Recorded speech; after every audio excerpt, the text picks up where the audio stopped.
What's going on, guys? Welcome back to the channel, and today we're going to be taking a look at the new Tellarknight / Constellar monsters that were announced for Cyberstorm Access. This has long been a fan favorite archetype, and Tellarknight is definitely one that has had its own significance in the meta, even winning worlds, although I'm not sure how much that really counts when you consider the ban list restrictions to give you an adequate idea of its performance. But people really like the deck, and obviously seeing a joined sort of effort between the two is something that's going to get people talking. So with that being said, let's jump into the video and take a look at the new cards.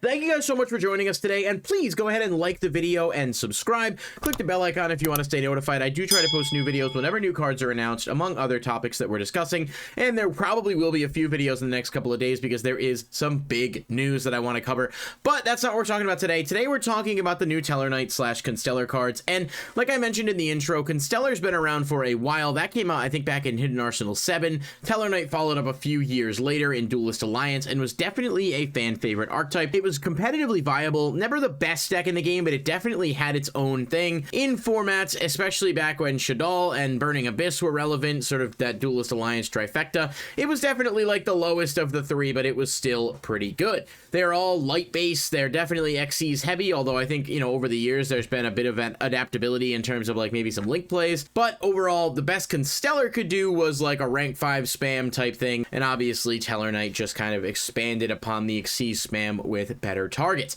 So let's take a look at the cards. First up, we've got Tellarknight Lyra. This is a level 4 light warrior that is always treated as a Constellar card. If a Tellarknight and or Constellar monster other than Tellarknight Lyra is normal summoned to your field, you can special summon this card from your hand. If this card is summoned, you can add one Tellarknight spell from your deck to your hand. You can only use each effect of this card once per turn. So it's a free extender that's a level 4, so it allows you to go into Xyz while also being a searcher. Now, it doesn't have the hugest pool of targets at this point. Hexa Tellarknight exists, so Tellarknight Skybridge and Tellarknight Genesis are the first 3 spells that come to mind, as well as Tellarknight Alpha. So there's technically 4 cards currently that this can search, but none of them are all that great. I do think that Tellarknight Genesis might be okay as a way to out spells and trap, and Skybridge was always a card that some people looked to, but there is a new one that we'll look at in just a minute and see whether or not that may be what gives them some better viability in terms of search target. I think this is pretty good. Being able to be an extender for either deck is solid. It definitely fits in with the typing, and the fact that you can search out some of your spells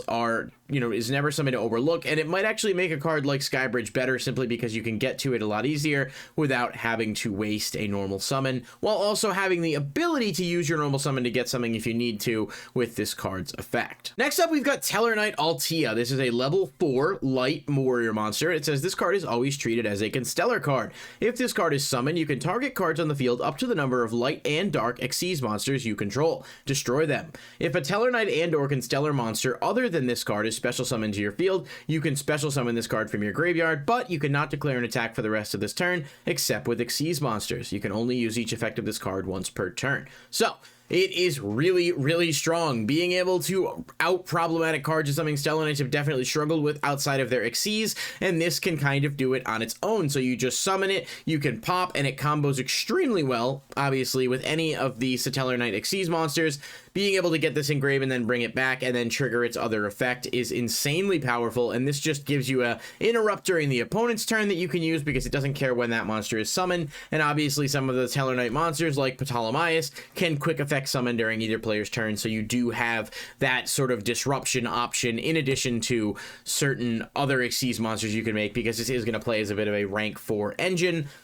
Overall, this is an insanely good card and a big upgrade for the deck. While the first card we saw is good, this one being self-revival as well as the disruption that can get over problem cards is really solid. All right, so that's going to do it for the main deck monsters. Next, we're going to take a look at the new extra deck monster, and that is Tellarknight Constellar Caduceus. I might have botched that name. I apologize in advance. It is a level 4 light spellcaster Xyz that says 2 or more level 4 monsters. If this card is normal summon, you can target one Tellarknight card and or one Constellar card in your graveyard, add them to your hand. You can banish one Tellarknight or Constellar monster from your hand or deck, then detach one material from this card. This effect becomes that banished monster's activated effect when that monster is normal summon. You can only use each effect of this card once per turn. So there's a lot to unpack there. When it's Xyz summon, you can get up to 2 cards from the grave, including a Tellarknight card and or a Constellar card, which is huge, especially because we now know that a lot of the new Constellar cards are treated as Tellarknight, vice versa. So there's a lot of synergy with the new cards, but also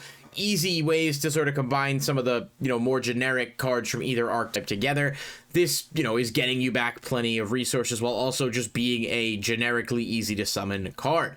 Now, the effect of banishing one from hand or deck to activate the effect as though, that monster's effect had been normal summon is really interesting to me from a rulings perspective, and I don't know off the top of my head, but I'm wondering if you could do that with something like Tellarknight Altair or Deneb and use its effect as this card's effect, even if you've already used another copy during the turn.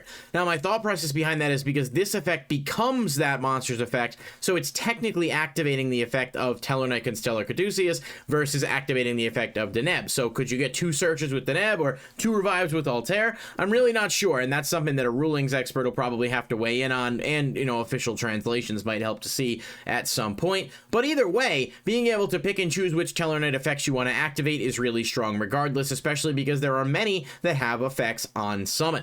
You could even play this with the Constellars themselves, or something like Pollux or Kaus, to get Pollux effect on the deck, get an additional normal summon, and continue to go off. So there's a lot of different ways to take it. But as far as another utility option for the deck, as a generically solid rank 4 Tellarknight monster, this is a thumbs up from me. And finally, for the last new card, we've got Tellarknight Constellar. This is a continuous spell. It says when this card is activated, you can special summon one Tellarknight or Constellar monster from your hand or graveyard. You can target one Tellarknight or Constellar Xyz you control, special summon from your extra deck one Tellarknight or Constellar Xyz monster with a different rank using that monster as material. Transfer its materials to that new monster. You can only use this effect once per turn. You can only activate this card once per turn. So right off the bat, this is the best Tellarknight spell that we now have. It is a searchable monster reborn that also allows you to play some rank up or rank down games with your extra deck, obviously getting into things like, Constellar Knight Diamond or Ptolemaeus or Pleiades or any of those. You can turn your Tellars into Constellars or vice versa. And as we know, some of the generically good Tellarknight Xyz like Trivair and Deltaros are all really good too, so this gives you plenty of options and is searchable now by the new monster as well as by the Xyz. People are really pumped about this archetype, and with good reason. I do think this is a big boost for Tellars, especially because of how good some of the generic rank 4s are. I don't know whether or not it's going to put it on any kind of competitive playing field with some of the better decks, but I do know that some pro players are interested in this, and there's been a lot of buzz generated after these reveals. I'm a little late getting this video up in terms of actually talking about it and covering it, but I do have to say there is reason to be optimistic if you are a fan of either deck.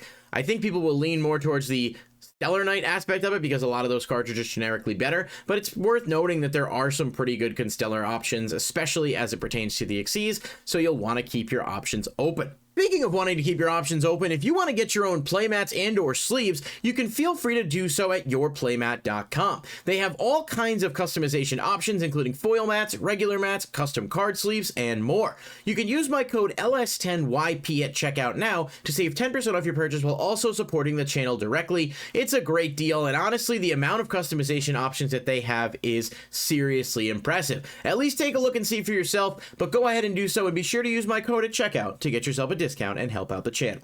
Alright guys, that's going to do it for today's video. I'm really excited about a lot of the new Tellarknight stuff, and I do think this is a deck that's going to be worth keeping an eye on, but I'm curious what you all think at the end of the day. Do you think this is going to be solid? Do you think it's just not strong enough to compete in the current meta? I would argue that that level 4 monster being able to pop stuff is just going to be a huge upgrade for the deck, but I think we'll have to wait and see how it actually performs. I want to hear from you, so let me know in the comments down below, and thanks so much for watching. I'll catch you in the next video. Peace.